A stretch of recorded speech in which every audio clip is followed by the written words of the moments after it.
Hello?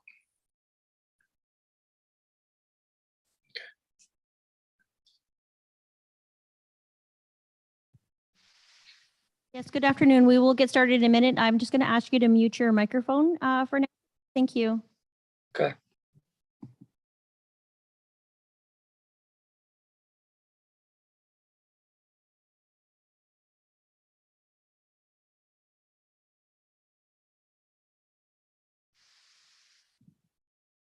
Good afternoon, council members and administration attending, as well as any of the applicants and so on, whoever else is listening in. Looking to see if there's any declarations of conflict of interest. Seeing none. If something happens along the way that you feel you are, just let us know. And with that, I need an adoption of the published agenda for today. Special council meeting for March the 14th, moved by Councillor Bondi, supported by Deputy Mayor Bjorkman. All in favor? Carried. Thank you. And moving right into the presentation, we have Corinne Chesson, our Assistant Planner of Planning Services, regarding the zoning amendment for 32 Arthur Avenue.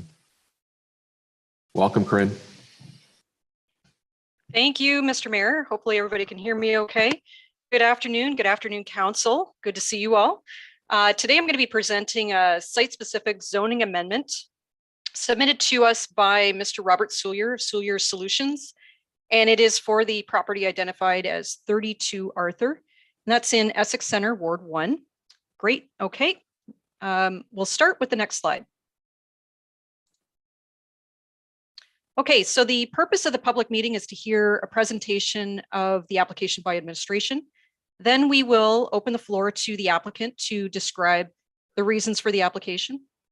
And then further to hear from the public on any merits or concerns they may have on the proposal. So just a reminder to council, there is no decision to be made at this public meeting today. This is just to hear the presentation and any concerns from the public. Next slide, please. So let's first talk about the subject lands, and then I'll get into explaining the proposal. Next slide. So the location of the subject lands is shown here with a red star. You can see here that that's Essex Center, and the property is just located off of Main Street, Talbot. So the official plan for this designation, this property is designated central commercial. The zoning for the site is Commercial District C2.2, which allows for general commercial uses. And examples of this are anything from bakery to businesses like financial or medical offices, a nursery, drive-through restaurants, retail stores, and any mixed uses, which is a combine of commercial and residential uses. Next slide, please. Next slide, please. Perfect. Thanks, Shelley. So zooming into the property, 32 Arthur, you can see there is highlighted in blue. The property is 100 feet by 40 feet wide in depth, sorry, and therefore that's 4,000 square feet. There is an existing building on the property. It is 30 feet by 75 feet in size, so that's 2,250 square feet for building area. The structure is a one-story commercial building that is currently divided up into 4 commercial units. As you will notice in this air photo, there is no private parking or spaces for this building. Businesses located here benefit from ample on-street parking and public parking located on both sides of Arthur Street. Next slide, please. Great. In this slide, you will see the extents of the downtown commercial district highlighted here in red. You will see the subject property identified with the red star. It is just limited, it's just on that very limit of that commercial area. The areas in yellow, all surrounding, are the residential districts within Essex Center. The residential areas located just adjacent to the site are zone residential R2.1, which allows for a mixture of single-family dwellings, semi-detached townhouses, or even duplexes.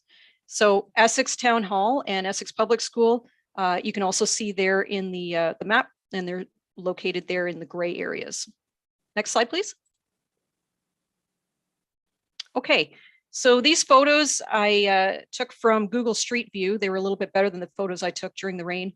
Not a good day for photos, but these are pretty good. The top photo shows the front facade of the building, which fronts onto Arthur Street. I want you to notice that there's 4 commercial unit signs there. You'll also see that the building is situated at the sidewalk, which is similar to businesses on Talbot Street's downtown. The middle photo shows looking toward Main Street.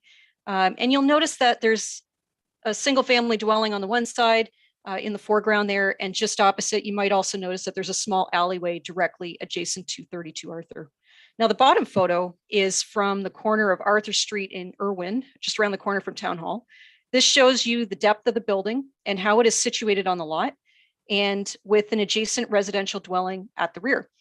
These photos show the area of on-street parking, both sides of the road, and these businesses benefit from and utilize these on-street parking spaces. So opposite the street is the Southland Commercial Plaza, which is privately owned. It's a privately owned parking lot, and it is strictly for the businesses and patrons of the Southland Plaza. Next slide, please. So we've identified the property, so let's talk about the site-specific zoning bylaw application before us now. The applicant wishes to renovate the existing one-story commercial building that currently contains 4 commercial units. Mr. Soulier wants to keep 2 of those commercial units, that's on the Irwin side, and renovate the other 2 units into residential dwelling units to result in a combined mixed-use building. Now, a mixed-use building is permitted in the C2.2 zoning category currently, but the zoning bylaw stipulates that residential units are to be located on the second floors or above only. So Mr. Soulier is seeking out a zoning bylaw amendment for that one item, but he is also looking for an amendment to this other item, and that is seeking an amendment for the requirement to provide parking spaces for residential uses. So specifically, it's this section. Section 11.5 of the bylaw states 1.25 parking spaces are required for each dwelling unit, and 15% of those parking spaces are needed for designated visitors parking spaces. Next slide, please. So I'm just going to pause here for a moment before we move on and just highlight these definitions. So a dwelling unit means a room, suite of rooms used for a designated to be used by one or more individuals in an independent and separate housekeeping unit. And the next one is a combined use building that I've spoken about, is defined as having as main uses both a dwelling and a non-residential use. Okay, in this case, a commercial, so residential and commercial use. And then one more item I just wanted to talk about, because it's going to be on the site plan that I'm going to show later, is the amenity area. And that means a landscaped open yard or recreation area as an accessory use to a dwelling or a dwelling unit and other land use. Okay, next slide, please. Okay, so back to the application. Because the existing structure is only 1 story only, the applicant wishes to convert 2 ground floor commercial units into 2 ground floor residential units. The site-specific zoning amendment is needed for the top point listed here, which states, in a combined use building, all dwelling units, not including entrances thereto, shall be located above the ground floor. Now, the second point here just talks about how a building can be located on a property when it is within the parking exception area of the downtown. So this allows buildings to be to abut the sidewalk as long as a neighboring building is aligned as well. So you will see on this lot, you will see this a lot on Main Street, sorry. It provides direct accesses to businesses from the sidewalk and provides a compact, cohesive type of development pattern in the downtown. I just noted that there for information purposes in case anybody had any questions about how the existing building was located directly on the sidewalk. It is something that you see in downtown cores a lot. We can move on to the next slide, please. So whenever you're evaluating a Planning Act application, we need to consider how these policies adhere to the provincial policy statement, the official plan, and the zoning bylaws. So let's talk about the PPS first. So the provincial policy statement and how it's going to be, how this proposal, adheres to the PPS. This proposal does satisfy to a good degree these listed policies from the PPS. It promotes a mixed use type of building with attainable rental dwelling units in a walkable distance from the downtown. This satisfies policies for intensification, efficient development patterns, because it utilizes and renovates an existing downtown structure. Although this building is not truly deemed accessible for persons with disabilities, it does allow easy access for amenities to the downtown. So short walking distances appeal to seniors and citizens who no longer have a vehicle or simply like using active transportation, for instance. This proposal for commercial and residential mixed uses, it acts as a good transition zone to the adjacent neighboring neighborhood, just to the rear and to the side of this property. These initiatives promote strong, livable, and inclusive, healthy communities, and we have a strong need to secure attainable rental housing in the downtown core. Projects like this do allow citizens to be closer to employment, retail, and public amenity spaces. Next slide, please. Okay, so now the official plan policies, again, also support higher density in the mixed use areas of the downtown core. It's more compact, more walkable. It recognizes that core areas need to be dynamic and shift from time to time depending on market conditions, housing needs, and retail trends. So it does promote redevelopment and renovation of older districts in a compact form and with shared parking areas. Next slide, please. Now, the existing building is currently only for retail business use. The owner wishes to renovate the interior of the building only. He has no plans for adding a second story as it is not feasible. The objective is that ground floor units would be more attainable and have less barriers than creating second floor apartments. I should note again that these will not be fully accessible. They're simply just ground floor, okay? Mr. Robert Soulier did mention that there is about 4 steps leading up from the sidewalk into the main units, okay? And Mr. Soulier is not looking to install any accessibility standards for those units at this time. Next slide, please.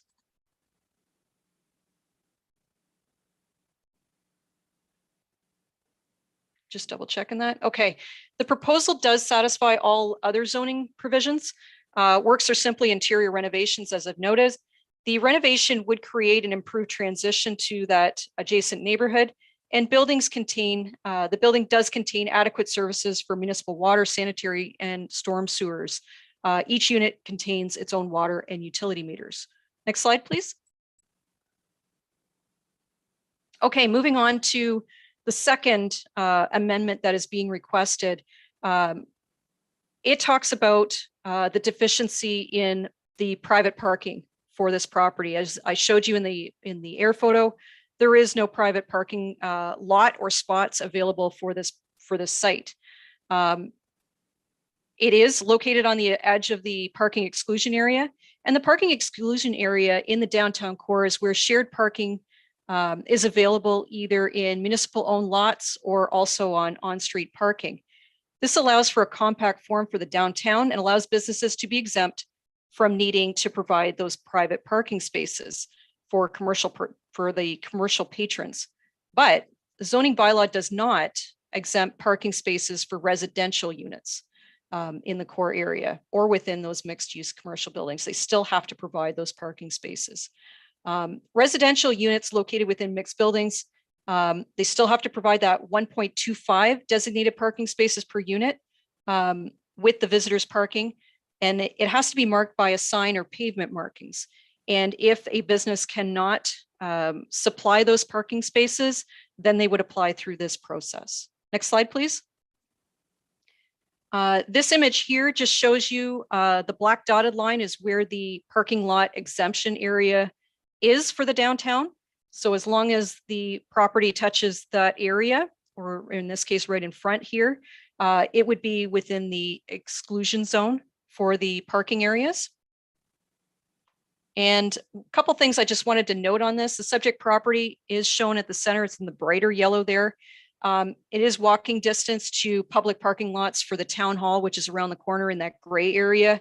And there's also parking spaces all along Arthur, including Irwin and Maple Row, and then even further out into Cranberry Court. Next slide, please. Again, this just basically shows where there is no parking available. So those red lines there show basically the approach to the intersections, the daylight corners. The purple lines show where the parking is available on Main Street. And for our subject property, you can see where there is no red lines. Those are parking spaces that would be available. Next slide, please. Here's just a highlight of the submission from the applicant. This is the site plan. You can see the front of the building is at the top of the page. The 2 existing commercial units are shown on the left, and the 2 residential units are shown on the right with a blue star and a red star. The green stars point out the proposed fenced-in amenity areas that I mentioned, and they do show enough amenity area to meet the zoning provision for minimum amenity area. This plan also shows the lot layout and also the square footage of the units. So the proposed square footage of the residential units, it does meet the zoning bylaw requirements for minimum unit size, and it can be no less than 430 square feet. So you can see here that all of them are over that. Next slide, please. So upon circulation, we received internal and external agency comments. And in the next slide, I will go over a few of them here. So we did receive comments from infrastructure services, and they did note that each unit should have individual water meters. The applicant has confirmed that they are already existing for each unit. And further, infrastructure services stated that parking in the road right away is public. It is not designated for specific businesses or specific dwelling units. So the town does not have a parking permit program. Designating specific on-street parking spaces, it cannot be done because we don't have a parking permit program. This amendment is to waive the need for required parking spaces. So renters of these units would need to utilize available on-street parking where and when it is available. Next slide, please. Okay, so in accordance with the Planning Act, a public circulation was also completed and included all property owners within 120 meters of the subject property, and they received circulation via regular mail. Mr. Soulier was also provided with a public notice sign to erect in front of the building. As of today, we did not receive any comments or any concerns on this proposal from the public. Next slide, please. So after today, what happens next? Let's talk about the next steps. So a report to council and a proposed bylaw will be prepared for the March 21st council meeting. The report will include any discussion points highlighted at today's meeting with those responses. And at the same meeting, council will be able to make one of 3 decisions. You will be able to approve the application, you will be able to deny the application, or you can defer the application to be heard at a later date if further information, for instance, is needed. The applicant and all persons requesting a copy of this decision will be sent out. 20-day appeal period will then take effect on approval or the denial of the decision. And after the appeal lapses, and if there are no appeals, then the decision will be final and binding. So at this point, I will turn it back over to you, Mr. Mayor. I'm done my presentation for Mr. Soulier here. I believe he is joining us, and he can speak to his concerns or what he proposes to do with the property further. Okay, thank you.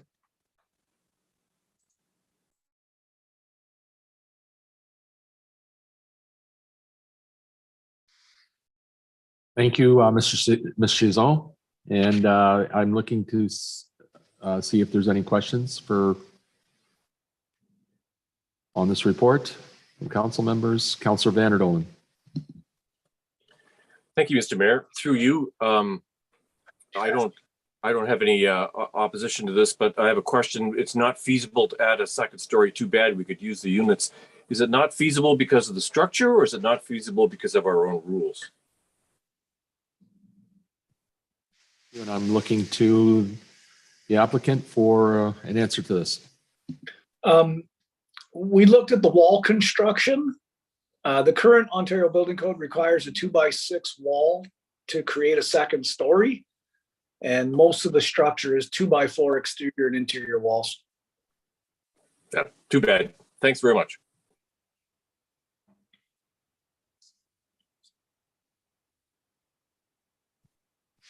Mr. Soulier, Councillor Vanderdolen, any further questions?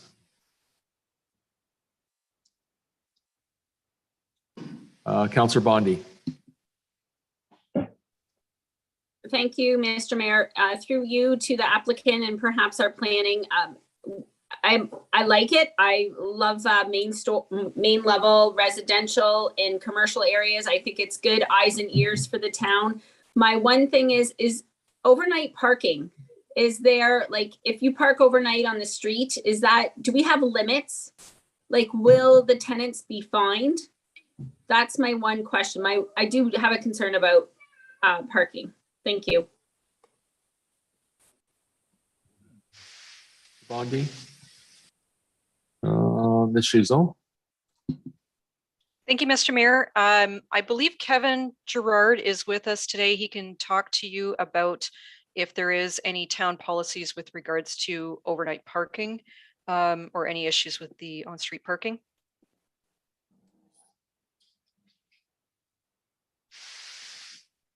Director Gerard, you want to? Yes, thank you, Mr. Mayor. Through you, I do believe certain areas of Essex Center do have a parking time limit, but I would have to review this a little further for this specific property and get back to council. Director Gerard. Any further questions? Councillor Guerin. Thank you, through you, Mr. Mayor. Yeah, just some general comments on the parking in and around that building. I believe everything on that street is 2-hour maximum parking. So even the businesses that are within that building right now would typically not be able to park in those spaces for greater than 2 hours. Across the street from that building, there's 10 spots. And then of course, Southland Plaza has 250 to 300 spots. I can tell you that during the day, say 8 o'clock to 5 o'clock, the spots across the street are rarely used. And the two businesses that are in the building right now do not take foot traffic. One is an office and one is a commercial print shop, but they don't take much foot traffic, if any. Most of the action going on there is typically just your Purelator UPS type deliveries. But yeah, in and around that entire building, there is ample parking, residential parking on Irwin and on Maple Row. There's got to be, I know there's 10 across the street, and I think out in front of the building there's 4. So that's just a little bit on the parking in and around there. Guerin. Ms. Chazot. Thank you, Mr. Mayor. I just wanted to add to that. I understand that Director Gerard will get back to council with regards to the time limits with regards to the parking exemption area. But there are 2 side streets right around the corner from this building. And those are residential on-street parking spaces where residences do park overnight on. So that would be off of Irwin and Maple. Councillor Bondi, did you have your hand up? And then, okay, Deputy Mayor Bjorkman. Thank you, through you, Mr. Mayor. I was going to wait, but since we're into the talking of the parking, we might as well keep talking about that. So I did receive 2 calls from people that live on Irwin that are not happy about a residence coming in that doesn't have parking. Irwin never has empty spots on it, and I can attest to this. I used to live on Irwin, and its parking is at a premium. So I would not count on residential parking for these 2 apartments on Irwin. As we develop more parking for the town, that'll be great, but I have a question. Are we allowed to park overnight in a municipal lot? Do our municipal lots, will they allow overnight parking?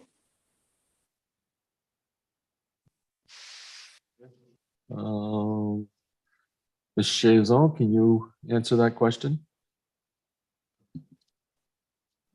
Mr. Mayor, I cannot, and perhaps Mr. Gerard could elaborate on that one too, but perhaps that will need to come back to council.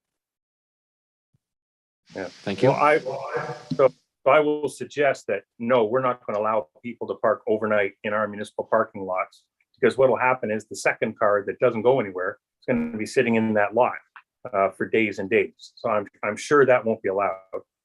The private parking over at the shopping center is not, you can't use that. That can't be part of this equation. That's private property. You can't use that as going to be residential parking for these lots. So I would say at this time, and along Arthur, that is all timed parking as well. So we do also have a bylaw that you can't leave your car in one spot on the street for 24 hours. It's a highway, and that is a standing rule. So it does need to be addressed where these people are going to park. As I said, the people in Irwin have already called me and said they have trouble if they don't get there in time to park between staff at the town hall and the other people that live on their street that don't have driveways. That parking is full. So it is a concern, and I just want to bring that forward at this point for those residents. Thanks. Councillor Vanderdoen, and then Councillor Bowman. Thank you, Mr. Mayor. Through you, the deputy mayor raises some interesting points, but logically, how can we say that town staff can park on the street, but people who rent these apartments can't? Or that people who live in the neighborhood can park in front of, I bet they don't get to park in front of their own homes all the time, but they get to park in front of someone else's homes. But the people who rent these apartments won't be allowed to. I don't think that that's fair. I think that if people can park in the street in their own neighborhood, that should apply to this property too, to the future tenants. I mean, you know, a lot of cities are now starting to ratchet back their huge demands for parking because, you know, they're really they've gone too far. I mean, you look at something like, just off the top of my head, the Shoppers Drug Mart lot in Harrow, which we demanded that they have 82 spots or something. It's never full. You know, why don't we just let the private sector sort some of this out? You know, if these people don't have a regular spot in front of the apartment, let them rent a spot in a driveway nearby. I'm sure there's somebody with extra driveway space who would be glad to rent it for a few bucks a month. So I think we need to be fair about how we limit housing development based on parking.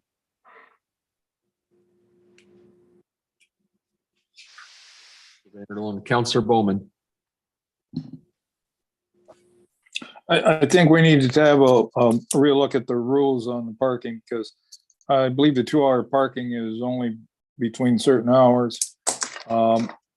And I think there's also restrictions on commercial vehicles parking in the downtown area in certain hours, or in the downtown area in certain hours. So I think maybe a quick look at that would be appropriate. I'm sure we're all guessing at some of the rules, but it's probably good exercise just to look at them so we know where they are. Thank you. Bowman. Any further questions? I do have one question here. I'm having a hard time seeing the picture, both in the package that we were sent and even on my screen here. These are 1-bedroom apartments, Mr. Sullier?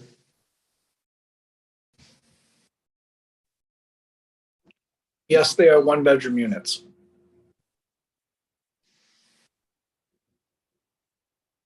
Are there any further questions? Mr. Sullier, I'll give you an opportunity to speak again if you'd like to, if there's anything further that you'd like to say. I just had if you know, There's like 4 steps to go up in there. It's not for lack of effort of trying. We've had the Orange Juicery, Max Tooling, Delta Driving School, Arts by Ash, Moonstone, and T-Bear Home Services all move in and move out within a 24-month period. It just seems like, I don't know why the plaza gets all the attention, but all of the commercial applications, people that have been in here have failed. And that's sad that businesses, people spend their money, get in, and the rents weren't restrictive. They're very reasonable, but they don't last. So they're in, they're out, they're in, they're out. And I think it would just be a better use for the property. I have a question for Mr. Director Gerard. Is there a way of restricting parking for this particular building to Arthur Avenue only, rather than turning the corner and going down Irwin or Maple?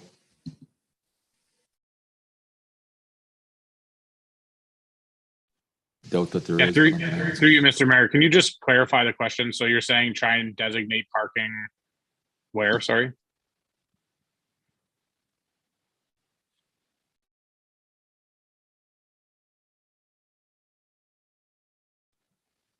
I don't know if it's an issue with my internet, Mr. Mayor, but I can't hear you. I accidentally hit my mic again. Is there any issue? Is there any way that we can restrict parking for those residents in that building? I can't see how we can, but I'm just throwing it out there, to parking only on Arthur rather than Irwin. No, without the actual permitting program, we couldn't actually restrict parking through our bylaw at this time. Right now the tools we have in our toolbox are, the commercial loading zones, and designating certain times to park and restricting the amount of time to park in those spaces. But as we all know, parking is at a premium in our downtown core, and restricting it to certain businesses and properties is not the typical practice for the town of Essex, and has historically not been our practice. Councillor Bowman. Just a quick comment. There are a couple of the units or houses on Irwin, the first couple, maybe 3, do not have any off-street parking. They have to use the street for parking as it is. So trying to put more down there would be not a good idea. Thank you. Bowman. Deputy Mayor Bjorkman. Thank you, through you, Mr. Mayor, and to Mr. Sullier. Sorry, I know I just came out to talk about parking. I'm all for developing downtown. I'm all for downtown living and that sort of thing. So I think it's a great incentive, but I think we have to make sure, to Councillor Vanderdolen's point, we allow people to park on the street, but when we're bringing more in and we're deciding we're going to add to it, that's when you have to make sure that there's already enough. And there is no parking in front of these buildings. It's 2-hour parking on both sides of Arthur. So there is no overnight parking. And that has to be, you have to find a way to work with that. Now I know that I think there's only about 8 feet behind your building coming off of Irwin. Have we looked at being able to put any parking off street, like in behind the building or at the side of the building on the Irwin side where there is a green space? Can we do anything with that? Was that question directed to myself? I was just wondering if you had looked at that, if that's something you had asked about, being able to put parking in like that. There is a grassed area to the south, adjacent to the commercial space. I don't know if you would have no grass left. If you made 2 parking spaces there, you would chew up all the grass that was there and be done. You'd have to virtually pave it. And then when you exited that parking space, you'd be exiting onto Irwin Street, right at the stop sign. I don't know if that's a safe way to go in and out of that. unless the person drives a motorcycle, and people have different forms of transportation today than did 30 years ago, and more people work from home. And it doesn't mean that everybody that rents drives. That's an assumption. A lot of people now work from home and drive very intermittently or not at all. Thank you. Mr. Soulier. Ms. Chazot? Thank you, Mr. Mayor. One thing to also add about the area that is to the rear of the building. If there was any of that area to be utilized for parking, then you would actually lose your amenity areas, which is a requirement of the zoning bylaw as well. So right now, Mr. Soulier has area behind there to satisfy those amenity areas for those units, including the 2 commercial units as well. So when this submission was brought to us, that was one of the questions that we had was, is there any possible way of adding any parking spaces to the property itself? And it was determined that there was no room for any other parking spaces.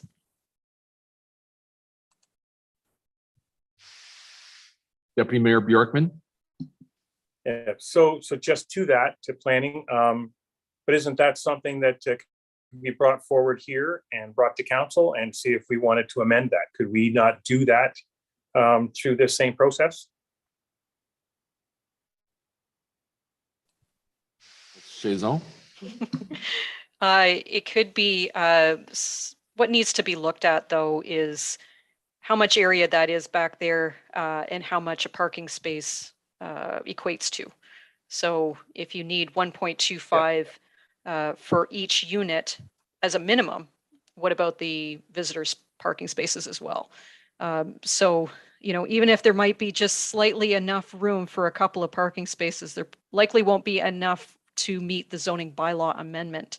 So is there some middle ground here that could be decided in the future on this? Perhaps, but I think at this point, we need to get council some information about the on-street parking, the 2-hour limit. And then we also need to look at the drawings and see if there's any available room to maybe swap out amenity areas with parking. And then that would be, again, brought back to council for decision then. Okay, thank you very much. I have Councillor Guerin, then Vanderdolen, and then Verbeek. Thank you, Mr. Mayor. Yeah, just looking at, talking about Irwin and talking about parking, as Councillor Bowman said, there's some residences already there. They don't even have driveways that they rely on that street parking, which is not guaranteed. So we're not even permitting those residents to have greater than 1 space or 1.5 that we're talking about this other proponent having to have at least 1.5 per unit. So we have to keep that in mind too. I mean, I think the application looking for is hardship on the commercial end with this building over the years. And it looks like he's trying to do a 50-50 or a ground level, which we've approved before in the past in McGregor. That situation a little different. They had the rear parking. But I think that's it looks like a very similar application looking for 50-50 on the ground floor. And in this case, the hardship is also parking. But it's no greater hardship than a lot of these residents already have on Irwin. And they're not guaranteed any of those spots on the road. I live in this town. I see people park on the street and walk across to do their shopping at no frills. That's just the reality of it. But I think, it's something we need to look at. We are trying to solve a crisis with housing, and this is an opportunity. And if there's a way to make it work and it makes sense for all parties involved, then I think we should try. But again, this is just a meeting to have discussion, and these are all good points.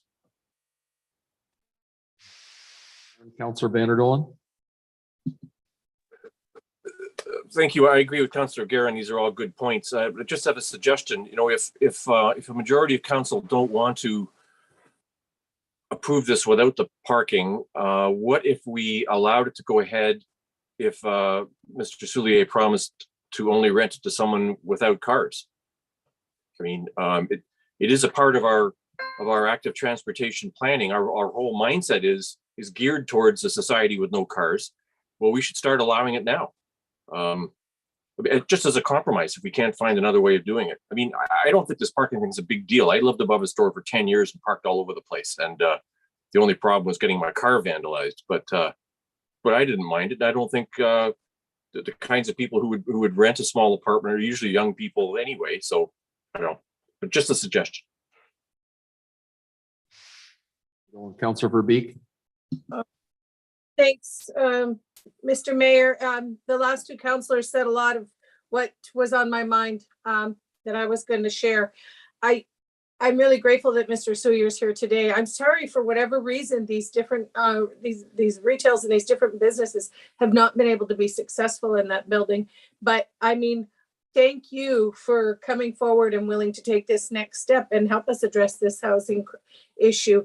And I'm hearing a lot of roadblocks, but I think we're here to help him look for solutions. He's trying to provide some extra units. I think that we got to get behind him in every way that we can and try and look for solutions. And there are. And maybe it's as simple as Mr. Suyar only brings in tenants that, he's upfront and honest with them. You know what? You're gonna have to jockey for parking, and maybe you'll find a sweet spot somewhere, and you'll know that you have to walk for 5 minutes, or maybe you'll have to move around every day. Maybe, you got 2 hours on the street, but then you're going to have to put it somewhere in the evening when all the town staff aren't working and taking up the spots on Irwin. Move your car later. Like, I think if he's upfront with his renters that, you know what, it's going to be a bit of, let them know in advance. If you have a car and you're a driver, you're going to have to jockey for parking. But I think we should be looking more at solutions instead of throwing out all these roadblocks. I want to support this effort and take whatever we need to do right now. Or I know we're not doing it this meeting, to pass it and say, go ahead, start the work. Verbeek, any further questions?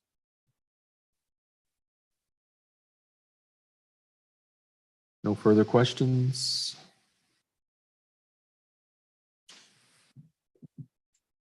I'm going to go back to Ms. Chazon for a second to go back to steps moving forward then. Thank you, Mr. Mayor. So steps moving forward, we were going to bring forward a report to council. And as you are aware, in those reports to council, we do list all of the comments, and then we provide responses to those comments. So starting with us, we will be reviewing the parking bylaw and looking further into exactly where the limit is for the parking spaces that are only used for 2 hours. I'm somewhat thinking that there is a divide, that maybe not all of them are 2-hour parking spaces. Maybe there's a threshold there that just beyond it, it gets into the residential area, and maybe there is parking spaces available on Arthur. So I will look into that. Further, a couple of points that was brought up to me. Mr. Suyar may look into his rental agreements. I'm not sure. I know we cannot discriminate for who he can rent to, but perhaps in his rental agreements he could maybe choose to put some language in there that could state about parking. And then further, with that council report and those listed concerns and responses, and then in that council report, we will also give you some stipulations as to what our suggestions or our recommendations could be.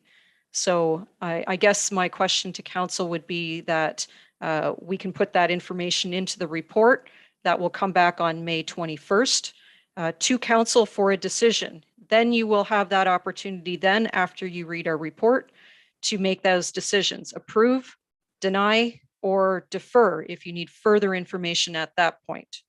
So that's a bit of a recap on where we would go from here.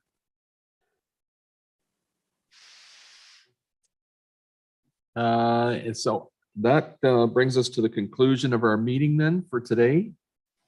Deputy Mayor Bjorkman, you had another question, comment? Yeah, just for clarification, I think Corrine just said to us May 21st, or is it March 21st? March. Thank you.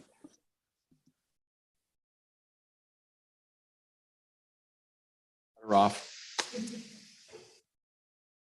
Okay, no other comments then? Thank you, Mr. Sullier, for coming this evening and giving us your input. And we will look for a motion then to adjourn.